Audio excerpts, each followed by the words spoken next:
Yeah, at the International Center. The International. Oh, all right.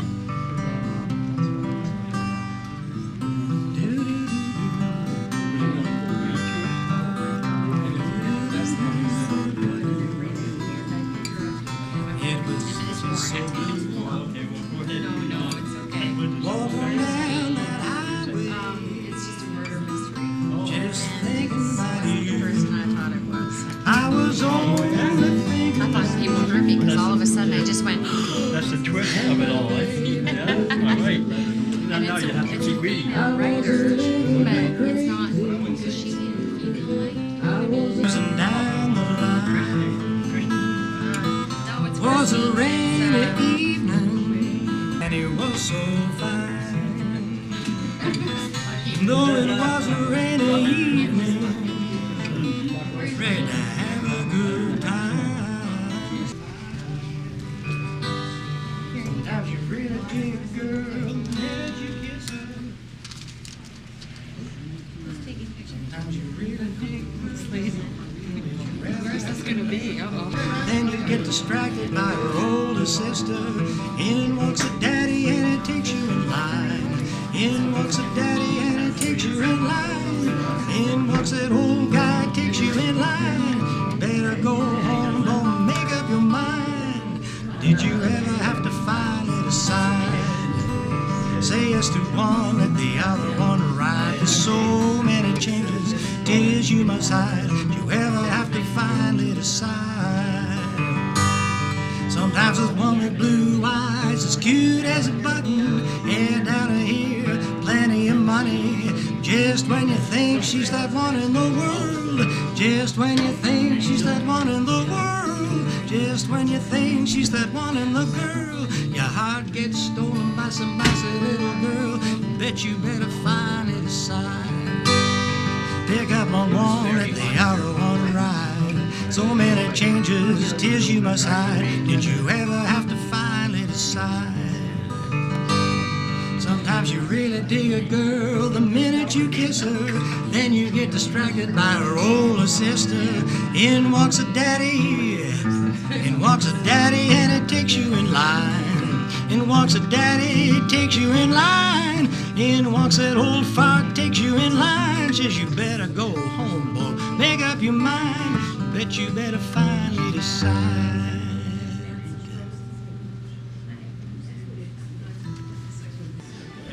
Hey, that's good.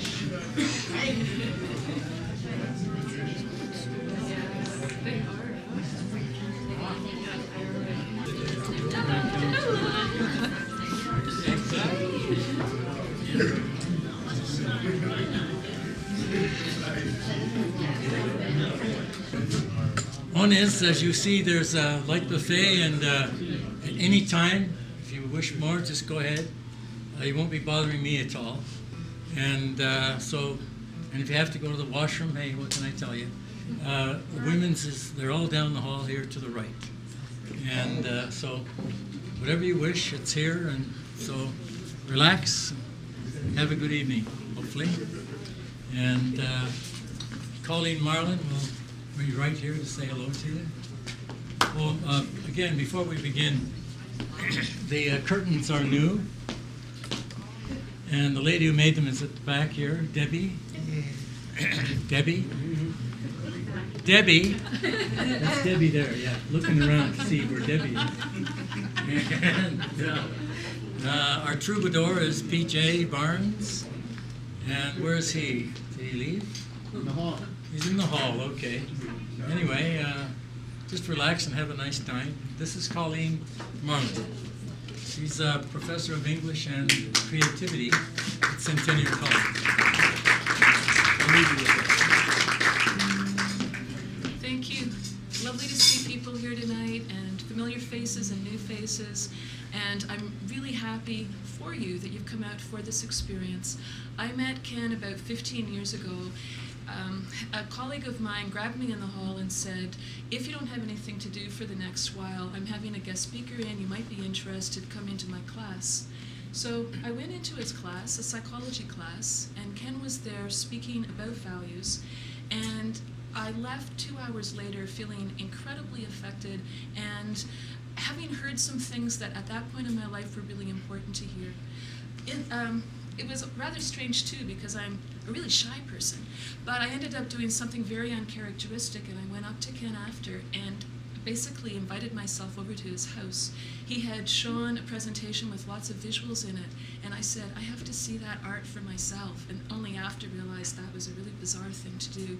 But it was one of those lucky accidents, because we have become very close friends since then, and I've had many opportunities to have Ken's words of wisdom, Ken's insights, Ken's philosophies on life come to me, and again at a point that feels really right. For many years, I have been inviting Ken into my classes, into my exploring creativity classes and my creative writing classes, hoping that perhaps something that happens there can assist my students and be life-changing for them. Often there are things that can get us into trouble in terms of habits that perhaps it's time to change, and yet how do we? And I've also been a stress management teacher. I do workshops at Seneca and other places on that subject. And when I ask the question, how many people have been to stress management workshops before, usually half the room's hands go up. And I realized that something hasn't happened. You know, if the workshop they went to managed to effectively offer some kind of positive change, then chances are they wouldn't be sitting in front of me. My hope is that today something from Ken will assist you in making whatever positive change that you are wanting to in your life. I was marking a test this afternoon from Ken's last visit into my creative writing class, and I thought I would just read 2 comments that were on the test by students that just saw him, I think, last week. I was really touched by Ken, as if he handed me a ladder for me to climb up and see how far I can make it. Another test answer, again on a test, this is what they're saying. He's an incredible man. His honesty, along with his sensitivity, intelligence, and sixth sense, was enough to move me. I think he's one of those people I'll never forget.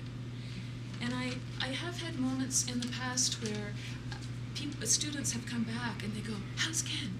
And then they'll share a story with me in terms of how something that he said during the presentation that they did take away and ended up applying in their life. And it's a wonderful, wonderful thing to see, a wonderful thing to hear. So again, my wish is tonight that something will reach you too. It may be a year from now that it replays, it may be tomorrow that you wake up feeling a little bit different to the positive, but again, my wish. I've had other occasions in terms of working with Ken. I don't know if people have read anything by Isaac Asimov, but he's quite a famous sci-fi writer. He wrote so much stuff. And somebody asked him, how is it that you come up with those crazy ideas? And in answering that question, he really gave 5 things. And he said education, as in somebody who's hungry for learning. And certainly this is Ken.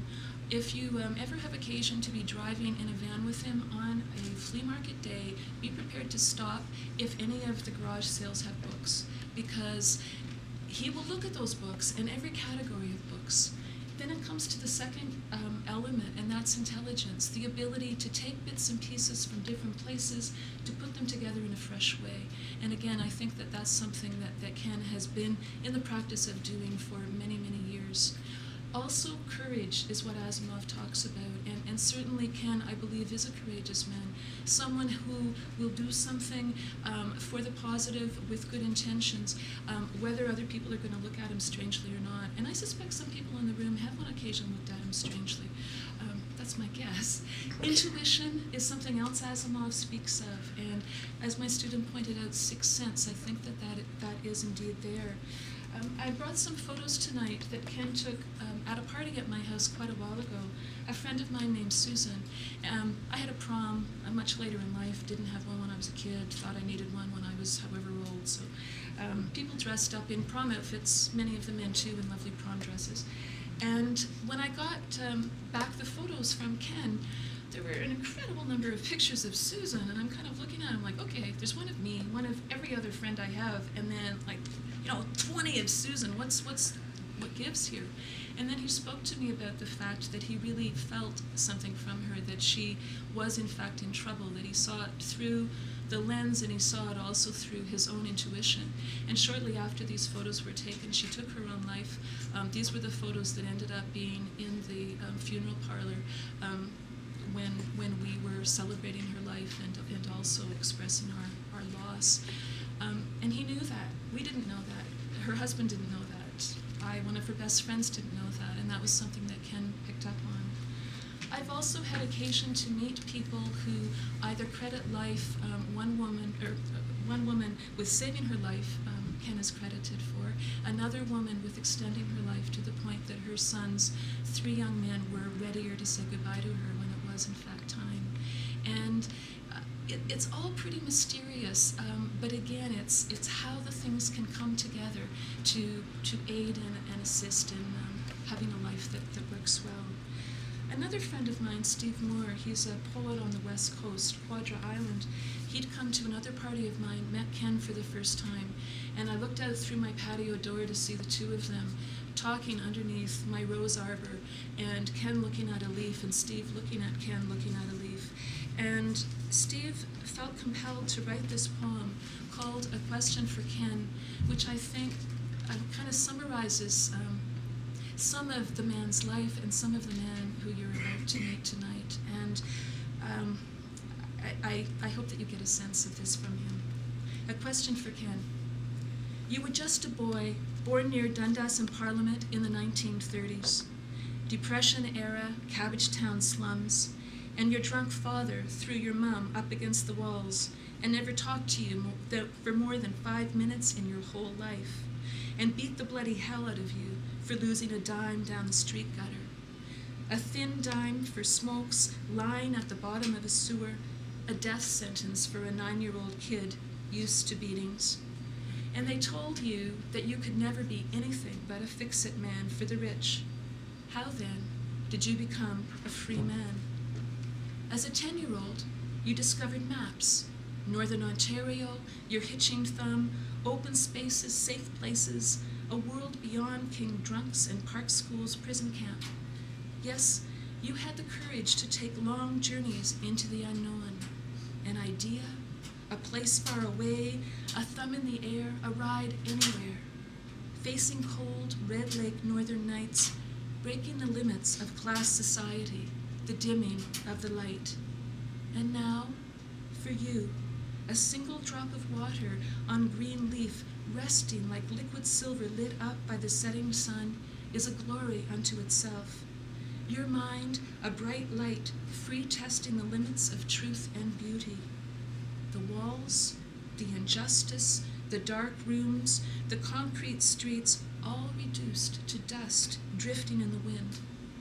Somehow, your inner light, like a flashlight shining on a dark reach-apart bedroom wall, created a blazing hoop of fire, and you hitchhiked right through. But how? And this is the mystery. Exactly how did you become a free man? Ken Kitchen.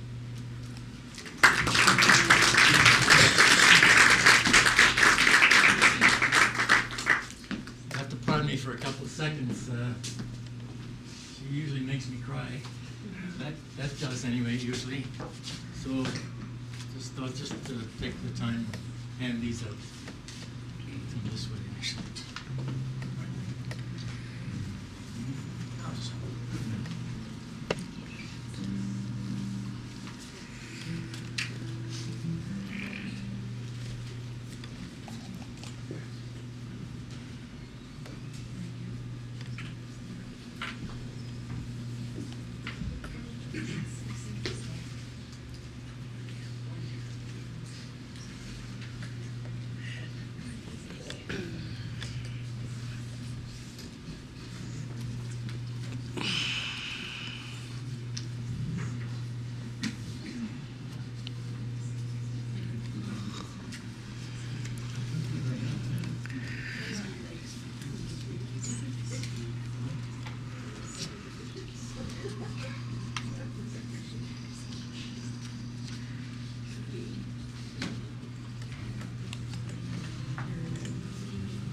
We don't need two.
folks, this is Marcia. Marcia is a one-person advertising agency. And she says I have my own personal advertising agency. So here she is, and she's responsible for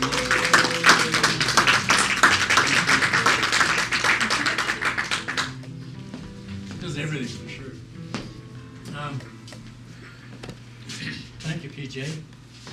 Right on. Exactly. Let's give them a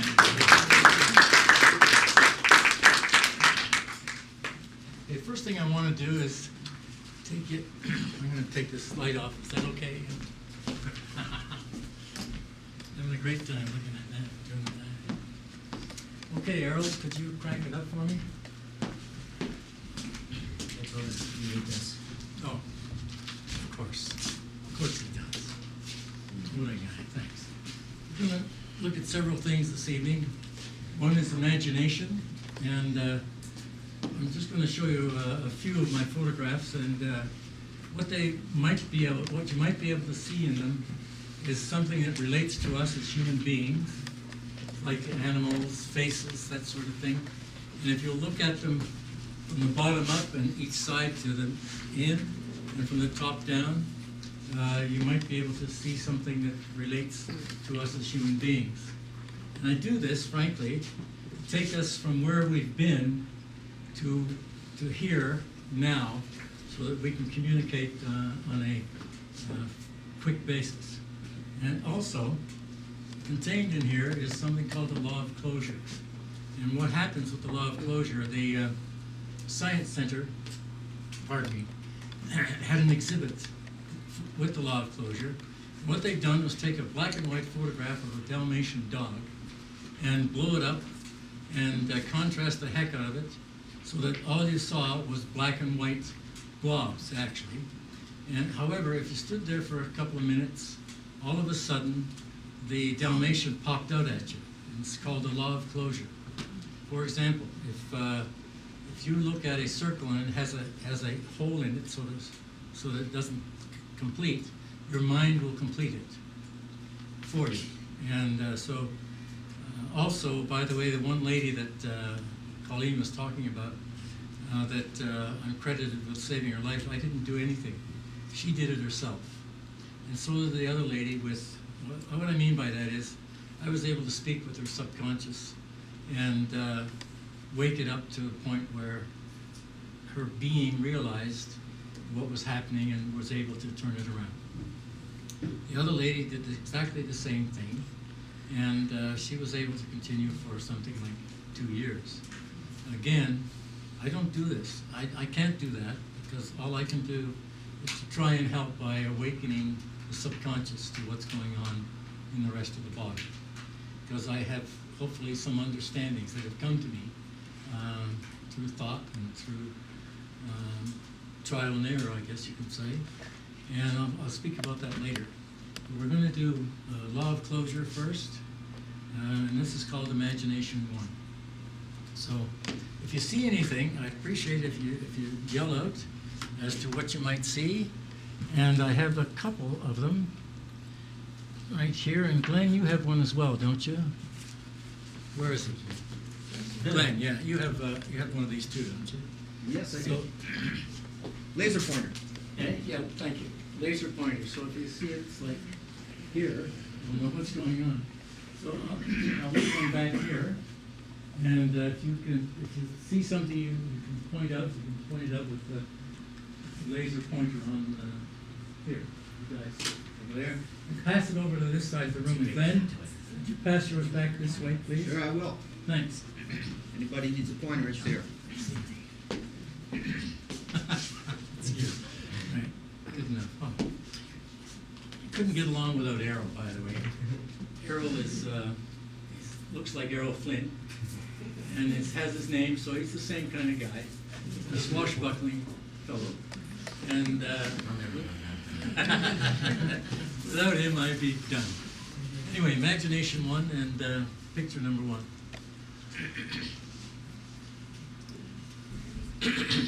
What do you see? See a caterpillar on a rosebud. Correct. Anyone see anything else in there? Oh, right, that's good. And one lady even saw, she's not here tonight, but she's with Dawn. Dawn's over there. And she saw a, what do you, jeez, I'm gonna do it. She saw a bat in here. And the bat's arm here and the head was down here. And I haven't seen it yet. She You can did. see the ear there. Yes, oh, the and ear the here, eye oh, is all there, right, all and right. the nose of the bat. And there's All right. Can you see it? Yeah, there's his All eye. right. Okay. The mohawk, right. Very good.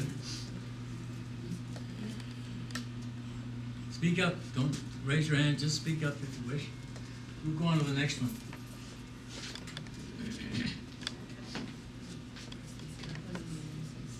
Come again? All right.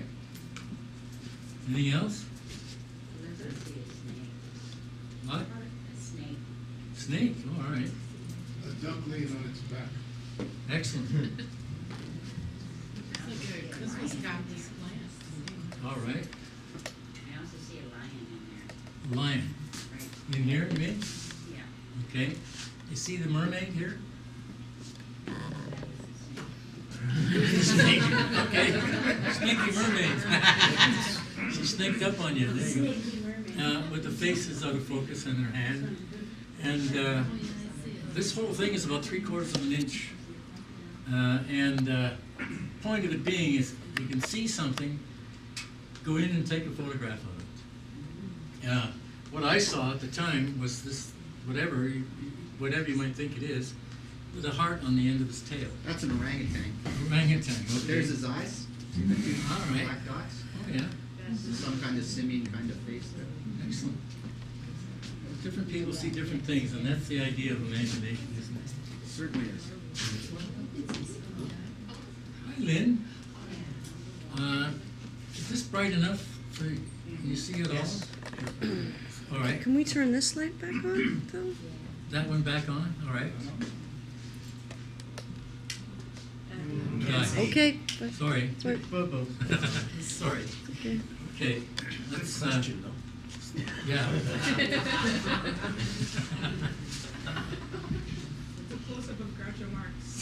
All right. That's pretty good. No one's ever seen that before. Puppy dog? Yeah. Okay. Here's the way the photograph was taken. Cobra. Cobra, okay. This flower allowed me all the way up inside to photograph it, and what I saw was hearts within hearts within hearts. And great color inside that flower. It looks X-rated. You would. Look at the fangs. What? Look at the fangs. Sir. Oh, yes. And then Yeah. good for the cobra. He's waiting for you. He's waiting for you. He's gonna bite you. Oh, yeah. No, not this one. No. This is a lovely one. This is my pet cobra. Yeah, really. This merely shows the leaf and the bud and the flower.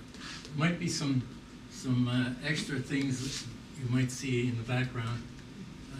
There's a few I see different. the face there. Oh yes, right there on the yeah. Okay. Move on. Gov? Yeah. Excellent. Someone last in one of Colleen's classes saw a seal here, sitting there. An angel? Oh, wonderful. Tandem tobogganers. Come again? Tandem tobogganers. Tandem tobogganers, all right. Wow. There's a toucan in the front. Toucan. Build up. Here? Right there. No, the Oh, first here? that's it. Build up. Oh. Yeah. Bill? All right. Wow. That's it. Imagination, wonderful. See all kinds of great You know things. the guy that sells That's the guy. Okay. This is about a half an inch of Texas national state flower called the blue bonnet. Yes. Some people see napkin holders. these kinds of things.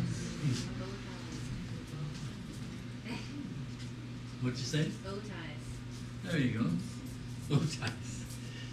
All right. This is really one of my pieces for Georgia O'Keeffe. Yeah. This is her. This is hers. This little guy here with the nice red hair, purple velvet hair, and his arms are at his side. These nice wings he has.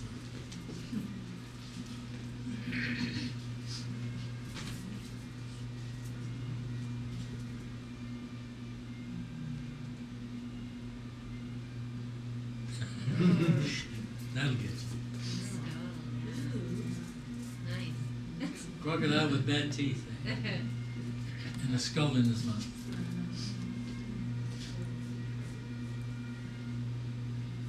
Wow. Thank you, Neil, before.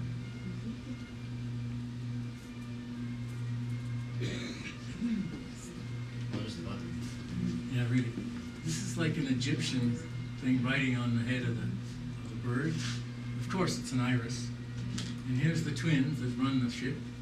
And here's their servant. He even has a jacket with the buttons and everything. The brain there. I see brain. All right.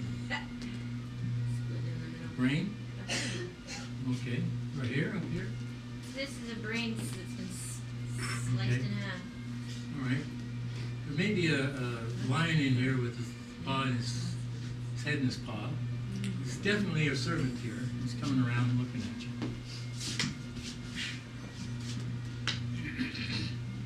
This is what you get when you attend that prom that Colleen was talking about. Yeah. That's like you see a cat or a bunny. Yeah? Good. Okay. Something popping out in there, isn't there? Something with wings? Butterfly maybe? Yeah. Okay. Yeah. More Georgia O'Keeffe.